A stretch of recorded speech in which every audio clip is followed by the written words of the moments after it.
القائلون ولا يحصي نعماءه العادون ولا يؤدي حقه المجتهدون الحمد لله الذي بعد فلا يرى وقرب فشهد النجوى تبارك وتعالى ثم الصلاة والسلام والتحية والإكرام على سيد المرسلين وخاتم النبيين وشفيع المذنبين الرسول المؤيد والنبي الممجد المصطفى الأمجد الذي سمي في السماء بأحمد وفي الأرض بأبي القاسم محمد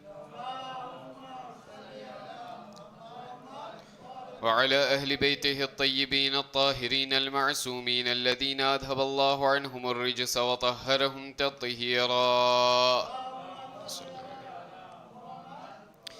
لا سيما على الإمام المنتظر وحجة الله الثاني عشر ابن العسكري المنتظر ولعنة الله على أعدائهم أجمعين من الآن إلى قيام يوم الدين أما بعد فإن الله الصادق العليم قال في كتابه الكريم à la 13e nuit du mois béni. Le mois de Ramadan est synonyme de défis spirituels et surtout de nouvelles résolutions pour bon nombre de croyants parmi nous. 83. Allah subhanahu wa ta'ala dit Bismillah ar-Rahman ar-Rahim Ya ayyuha alladhina amanu kutiba alaykum as-siyam kama kutiba ala alladhina min qablikum la'allakum tattaqun. Ô vous qui avez cru, nous vous avons prescrit le jeûne, tout comme nous l'avons prescrit pour les gens avant vous. Peut-être atteindrez-vous la piété.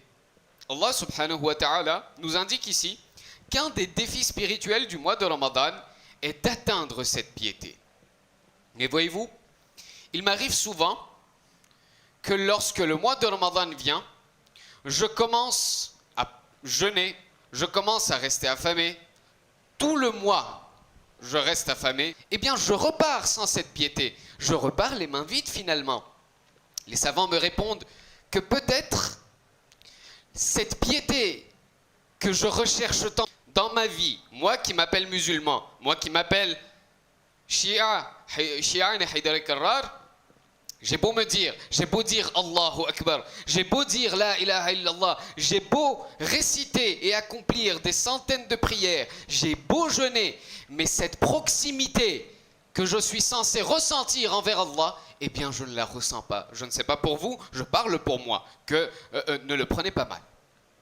Cette proximité que je suis censé ressentir envers Allah, eh bien je ne la ressens pas. Pourtant, je suis ce que l'on appelle musulman.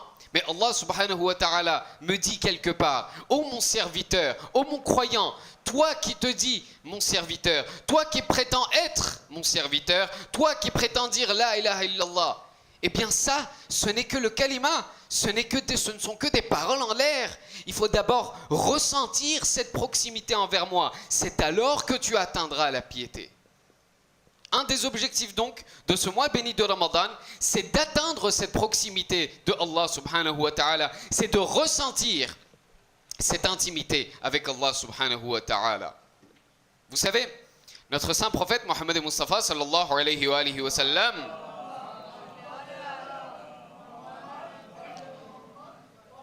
le saint prophète dit dans une narration, dans un hadith, vous savez, à chaque personne dans sa vie, le saint prophète ne dit pas à chaque musulman, non pas du tout. Le saint prophète ne dit pas à chaque shia. Le saint prophète ne dit pas à chaque khoja, non. Le saint prophète dit à chaque personne. J'ai pris un Yves Saint Laurent, puis j'ai pris un Hugo Boss, puis j'ai pris un je ne sais pas et j'en passe. Je prendrai chacun de ces parfums, je les essaierai. Il y en a un par coïncidence qui me plaît. Il y a un parfum qui me plaît, je le prends alors et je me rends vers un vendeur. Je me rends auprès d'un vendeur, je lui dis excusez-moi, j'ai mis ce parfum sur moi, je l'ai mis sur moi, je l'ai appliqué sur moi, mais voici maintenant 10 minutes, 15 minutes qui se sont écoulées, eh bien cette fragrance elle a disparu. Qu'est-ce que ce vendeur me dira? Mes chers monsieur, pour pouvoir garder cette fragrance sur vous, pour faire perdurer cette fragrance en vous, l'échantillon ne suffira pas. Il vous faudra acheter ce parfum. De cette même façon, Allah subhanahu wa ta'ala accorde à chacun d'entre nous un échantillon dans notre vie dans lequel nous ressentons cette proximité, nous ressentons cette intimité avec Allah subhanahu wa ta'ala. Le saint prophète me dit, c'est ensuite à vous, il revient à vous, chers musulmans, de faire perdurer cet échantillon tout au long de votre vie, afin que vous puissiez vivre avec la proximité d'Allah. Voyons ce soir 4 astuces qui nous ont été données par nos savants, sur comment maintenir cette proximité, comment maintenir cette intimité avec Allah tout au long de notre vie. Et vous savez, ces mêmes savants nous disent, si vous arrivez à appliquer ces 4 astuces, si vous arrivez à appliquer ces 4 points durant le mois de Ramadan, voyez ensuite comment ce mois de Ramadan sera différent des mois de Ramadan précédents que vous aurez passés. Première astuce que les savants nous donnent. Toute première chose, at-tawakkul ala Allah. Attention, je ne parle pas de ce tawakkul, vous savez, tous les jours. Non, mais moi, je crois en Allah. Hein. Moi, j'ai confiance en Allah. Ma toute première confiance, elle est en Allah subhanahu wa ta'ala. Les savants nous disent, non, pas du tout. Je ne parle pas de cette confiance, mon ami. Tu sais quand est-ce que tu peux mesurer cette confiance que tu as en Allah? Lorsque tu tombes dans un malheur. Lorsque tu tombes dans une difficulté. Là, si tu as une poitrine forte, eh bien tu diras, j'ai confiance en Allah. Mais force est de constater que dans ma vie, je ne parle pas pour vous, je parle pour moi. Dans ma vie, malheureusement, lorsqu'un malheur me tombe dessus, la toute première des choses que je ferai, c'est que, oh Allah, dans ce monde, tu n'as trouvé personne d'autre à part moi? Ce sera ma première réaction. Deuxième réaction, les savants nous disent, lorsque tu tombes dans un malheur, lorsque tu tombes dans une difficulté, quelle porte vas-tu toquer en tout premier? Est-ce que tu vas aller toquer la porte de tes amis, de ta famille, des ta'ouidh? Est-ce que tu vas aller toquer la porte d'autres personnes? Ou la toute première chose, qu'est-ce que tu fais? Tu vas aller d'abord voir tes amis ou tu vas aller sur ton musalla afin de prier Allah subhanahu wa ta'ala? Les savants nous disent, la tawakkul ala Allah, le tawakkul, tu sais ce que c'est? Allah a bien entendu, je ne vous demande pas de ne pas aller voir vos amis, je ne vous demande pas de ne pas aller voir votre famille, non. Les savants nous disent, la tawakkul, la vraie confiance en Allah, eh bien c'est lorsque tu tombes dans une difficulté, lorsqu'un malheur te tombe dessus, eh bien la toute première chose à laquelle tu penses, c'est d'invoquer Allah subhanahu wa ta'ala et de te remettre à lui.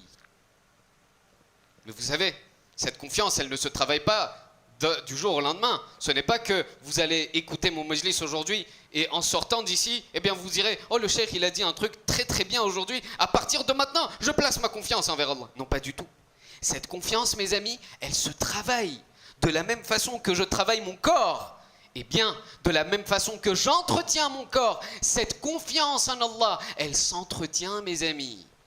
Lorsqu'on a demandé aux savants, comment est-ce qu'on peut entretenir cette confiance en Allah? Comment est-ce qu'on peut bâtir? Comment est-ce qu'on peut consolider cette confiance en Allah subhanahu wa ta'ala? Ces derniers nous disent, prenez un papier.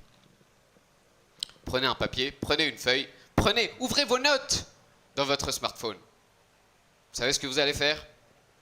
Prenez, sélectionnez des versets du Saint-Coran, sélectionnez des riwayat et des ahadiths de nos Ahlul Bayt et dressez une liste. Prenez des versets, prenez des riwayat dans lesquels vous vous identifiez vous-même. Prenez des riwayat dans lesquels vous vous identifiez, des ayats qui vous interpellent, des versets qui vous tiennent particulièrement à cœur. Lorsque vous aurez dressé cette liste, et lorsque vous tomberez dans un malheur, lorsque vous tomberez dans une difficulté, à Dieu ne plaise, prenez ce papier, ouvrez ces notes, ouvrez cette liste et lisez les versets que vous aurez sélectionnés. Je prends un exemple et nous passons dessus rapidement. Les savants nous disent, un verset qui nous est destiné à tous, qui nous interpelle tous et qui nous aide lors de nos difficultés. Vous savez c'est quoi? Chapitre 2, verset 286. Allah subhanahu wa ta'ala dit, Bismillahir Rahmanir Rahim. La yukallifu Allahu nafsan illa wus'aha. Allah n'impose aucune charge à aucune personne, charge qu'elle ne pourrait supporter. lorsque je tombe dans un malheur, lorsque je lis ce verset, la toute première chose que j'aurai, la toute première chose que je ressentirai, je serai relaxé, je serai apaisé en lisant ce verset. Lorsque je lirai ce verset, la toute première chose que je me dirai, ce n'est pas grave. J'ai perdu un proche, j'ai perdu un parent, j'ai perdu un ami, j'ai vécu une grande perte, j'ai subi une grande perte dans mon travail, ce n'est pas grave. Si Allah m'a donné ce imtihan, si Allah m'a donné cette épreuve dans ma vie, eh bien cela signifie que je peux supporter ce malheur. Les savants nous disent, de cette façon, mon ami, tu pourras entretenir, tu pourras consolider ta confiance et ton tawakkul envers Allah subhanahu wa ta'ala. Deuxième des choses, vous savez, les déclarations ne suffisent plus. Il faut maintenant passer à l'action. Nous sommes aujourd'hui le 13 mars. Il y a un mois de cela, nous étions le 14 février. 14 février égale 14 février égale Saint-Valentin. Peut-être que ici nous ne connaissons pas cette date, mais là-bas on la connaît par cœur, de l'autre côté. Pourquoi? Parce que lorsque vient la Saint-Valentin, eh bien, lorsque nous venons à la maison, qu'est-ce qu'on fait? On va près de notre conjoint et on va lui dire tu sais que je t'aime, tu sais que je ne fais que penser à toi. 40 ans de notre vie se sont écoulés, 30 ans, 20 ans de notre mariage se sont écoulés, mais je pense toujours à toi. De là-bas, qu'est-ce qu'on aura comme réponse? Laisse tomber le reste, donne-moi mon cadeau. Les déclarations, c'est après. Montre-moi que tu m'aimes. Allah subhanahu wa ta'ala me dit, mon cher croyant, les prières, ça vient après. Les déclarations, ça vient après. Montre-moi dans tes actions que tu m'aimes vraiment. Montre-moi que tu m'aimes vraiment. Et vous savez, un moyen de montrer notre amour envers Allah subhanahu wa ta'ala, c'est quoi? Ce n'est pas moi qui vais vous le dire. Lorsque vous irez au mausolée de notre 8e imam, Ali ibn Musa al-Rida, salawatullahi wa salamuhu alayhi,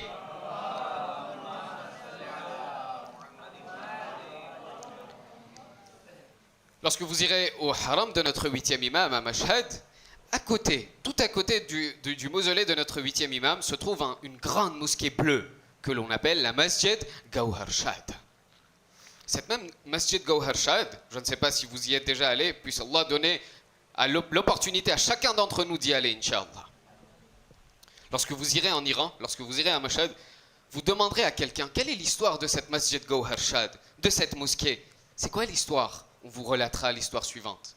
Autrefois, il y avait une reine, il y avait une princesse. Cette princesse décida un jour de construire une mosquée pour l'amour de son 8e imam, pour l'amour de notre 8e imam. Elle s'est dit, je veux faire construire une mosquée et je l'offrirai à l'imam al-Rida.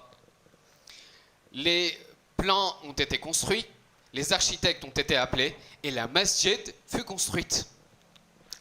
À la fin, lorsque tout a été finalisé, lorsque tout était prêt, le mimbar a été placé, tout le mahrab, tout a été placé, cette princesse fut appelée. On a appelé cette princesse, on lui a dit, la masjid est terminée, la construction est finie. Cette princesse dit alors à tous ses ouvriers, sortez d'ici. Je veux être la première à voir cette finition et je veux être la première à prier dans cette mosquée. Tous les ouvriers sont sortis de la mosquée, à part un qui s'est dit on va rester ouvrier jusqu'à la fin de notre vie, on ne verra jamais ce qu'est une princesse. Aujourd'hui, je veux voir à quoi ressemble une princesse. Parce que le seul endroit où je vois les princesses, c'est Walt Disney. À part ça, je ne vois pas, je ne sais pas ce que c'est une princesse. Cet ouvrier se cacha alors derrière un pilier et attendit l'arrivée de la princesse. Lorsque la princesse arriva et pria à un endroit, pendant un laps de temps, pendant un moment, une fraction de seconde, le naqab, le voile de la princesse, tomba de son visage. Et le regard de cet ouvrier tomba sur le visage de la princesse. Tamam. Pas besoin de selfie, pas besoin de filtre, besoin de rien du tout. Direct. Le coup de foudre. Ce fut le coup de foudre, mes amis. Lorsque le coup de foudre eut lieu, cette personne, cet ouvrier, ce malheureux, rentra chez lui. Il rentra chez lui en disant « C'en est fini. Je vais rester ouvrier jusqu'à la fin de ma vie. Je n'aurai jamais cette princesse. » La mère qui était juste à côté vit que cet enfant-là, il vient de manger quelque chose qu'il ne fallait pas. S'est dit, il y a un problème aujourd'hui, soit c'est le gastro, soit c'est autre chose. Elle appela alors son fils en lui disant, mon fils, qu'est-ce qu'il y a aujourd'hui? Tu as eu un problème? Il lui dit, non, mais c'est rien du tout, ne t'inquiète pas. Et il ferma ce chapitre. Mais la mère remarqua que les jours passaient, l'enfant, cet ouvrier, son fils, avait arrêté de manger, avait arrêté de dormir. Parce que faire quand je regarde l'assiette, je vois le visage de cette princesse? Et ces jeunes comprendront ce que je suis en train de dire. Oui, je suis encore jeune, ne vous inquiétez pas, je sais tout. La mère appela alors un jour son fils en lui disant, non, écoute, il y a quelque chose que tu me caches. Dis-moi ce que tu me caches. Peut-être que je pourrais t'aider. Le fils dit alors, mère, lorsque la mosquée fut finie, lorsque la construction fut terminée, mon regard est tombé sur la princesse et maintenant je suis tombé amoureux de cette même princesse. La mère dit, c'est tout? Laisse-moi aller chez le roi, je vais faire ta demande. L'ouvrier dit alors, mère, ouvre les yeux, nous ne sommes que de simples ouvriers, là-bas c'est la princesse. Il lui a dit, mais c'est pas grave, laisse-moi essayer. Une mère, ça reste une mère, mes amis. Cette mère se rendit alors au palais, après avoir fait la queue, parce qu'il y a une queue chez les rois. Après avoir terminé la queue, lorsque son tour arriva, le roi dit, dis-moi, quel est ton problème? La mère dit alors, je suis venu demander la main de votre fille. Cache. Le père la regarda dans un premier temps, le roi, puis lui dit alors, ok, je vais te donner ma fille, à une condition. Quelle est la condition? Eh bien la condition, c'est que tu diras à ton fils de se rendre dans une mosquée toutes les nuits, pendant 40 nuits, et d'y réciter la salatul layl. Récite la namaz et shab pendant 40 nuits. Au 40e jour, lorsque tu viendras, tu repartiras avec la fille. La mère a dit, très bien. Elle rentra chez elle et raconta tout cela à son fils. Le fils dit, ok, ça m'a l'air compliqué, mais on essaiera quand même. Lorsque vint le premier jour, ce même garçon, cet ouvrier est en train de raconter. Le premier jour fut tellement difficile. Le premier jour fut tellement difficile. Lorsque tu dois te réveiller au beau milieu de la nuit, à 4 heures du matin, on te dit, lève-toi pour réciter la namaz et shab. Allez, la première nuit fut difficile. La deuxième nuit fut difficile. Mais au fil des jours, je commençais à y prendre goût. 40 jours sont passés. 50 jours sont passés. 3 mois sont passés. Le roi rappela la mère. Lorsque la mère fut présentée auprès du roi, ce dernier lui demanda, « Alors, les 40 jours sont passés. Qu'est-ce qui s'est passé? Ton fils n'est jamais venu. » La mère lui dit, mais moi j'avais oublié. Elle se rendit auprès de son fils en disant, « Les 40 jours sont passés, qu'est-ce qui s'est passé? Tu as récité tes namazes, tu as fini tes prières, on doit aller faire notre demande, on doit aller boire le doud. » Le fils dit alors, « Mère, allez donc voir le roi et dites-lui que je ne veux plus sa fille. » Allahu Akbar. Dites-lui que je ne veux plus sa fille. La mère dit alors, oui, mais raconte-moi au moins, qu'est-ce qui s'est passé? Elle est moche? Tu l'as vue de plus près? Qu'est-ce qui s'est passé? Elle a dit non. Lorsque j'ai commencé la salatul layl, cette salatul layl, ce namaz échab était très difficile pour moi. Avant que je commence la salatul layl, j'étais épris d'amour pour cette fille. Mais après les 40 jours, ce cœur ne contient plus l'amour de cette fille. Ce cœur contient uniquement l'amour de Allah subhanahu wa ta'ala.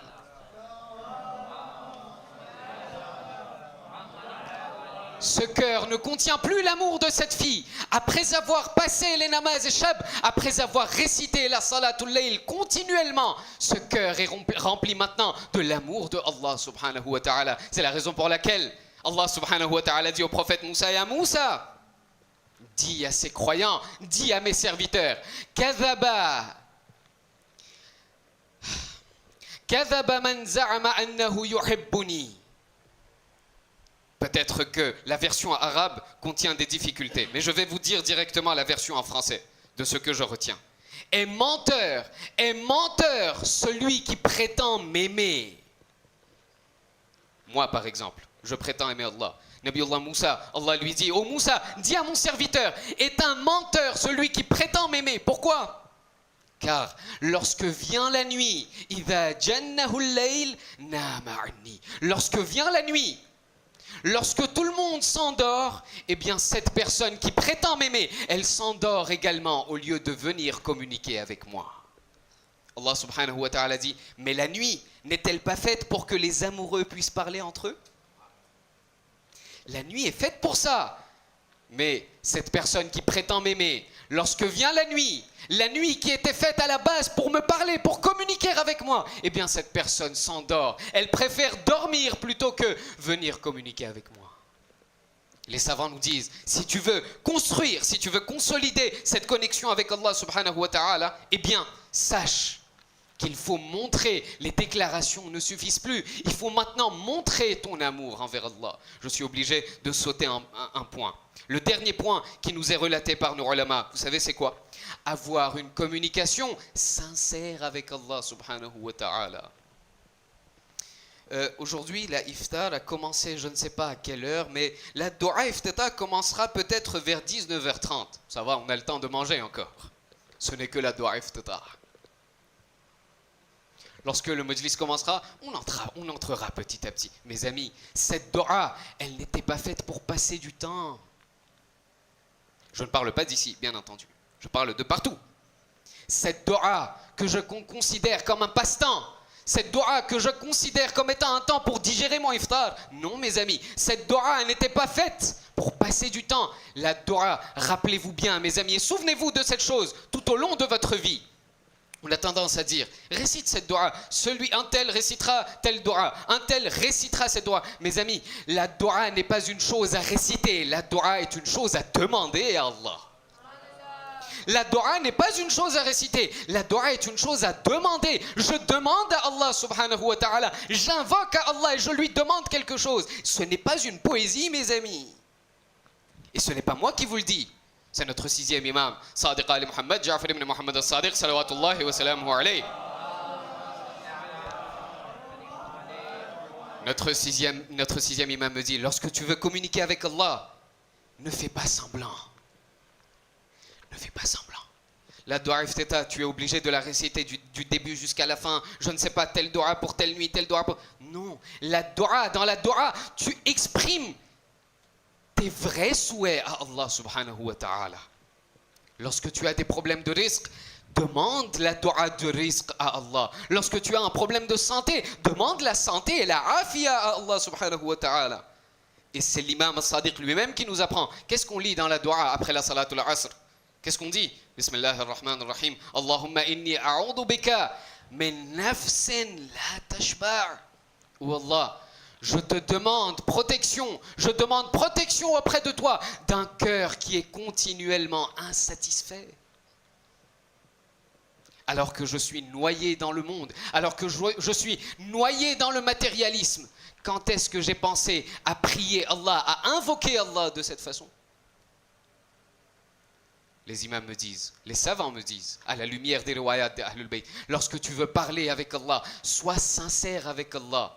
Sois sincère avec ton Seigneur, parle avec lui, aie l'habitude de communiquer avec lui. Et un moyen, un gadget que l'on appelle pour pouvoir communiquer avec lui, tu sais c'est quoi? Ce sont les Asma'ul Husna. Les Asma'ul Husna que j'ai gardés uniquement comme des calligraphies. Non mes amis, les Asma'ul Husna ce n'était pas pour décorer ma maison. Hein. Les Asma'ul Husna ce n'était pas pour en faire des calligraphies, non. Les Asma'ul Husna étaient là pour que je puisse m'en servir dans mes doigts. Les savants me disent, les imams me disent, lorsque tu te sens seul dans ta vie, n'as-tu jamais pensé, as-tu déjà pensé à appeler Allah de cette façon? Ya sadiqa man la sadiqa la. Ya habiba man la habiba la. Est-ce que tu as déjà pensé à invoquer Allah de cette façon? lorsque tu parles avec Allah, lorsque tu communiques avec lui, ait une communication sincère. Essaie d'appliquer ces 3 points dans ta vie et vois comment Allah subhanahu wa ta'ala te fera ressentir, te montrera cette proximité et cette intimité entre lui et toi. هذا والحمد لله رب العالمين. إن الله وملائكته يصلون على النبي يا أيها الذين